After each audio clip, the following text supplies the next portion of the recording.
Hey everyone, Engineer Pat 5290 coming to you with a little unboxing again for the second time here in about a week. So I'm going to go ahead and open up this box and see what we found.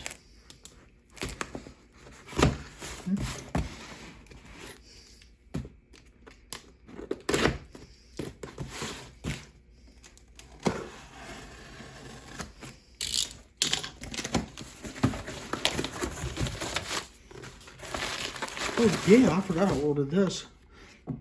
It is an Athearn 57-foot mechanical reefer. Really pretty too.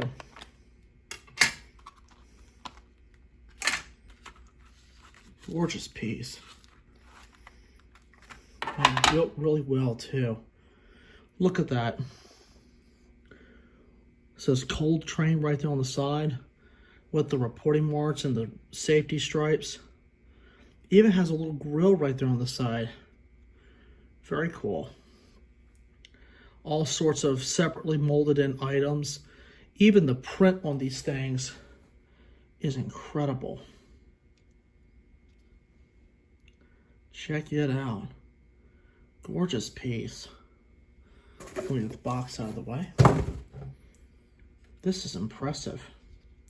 Can't wait to put this on the track and let it pull around with the train. So, but that's my latest unboxing. This piece is absolutely gorgeous. I love this piece. So, you will definitely be seeing this on the layout very soon. So, that's my latest unboxing, and I hope you guys enjoyed. And I'd like to thank you all so much for watching.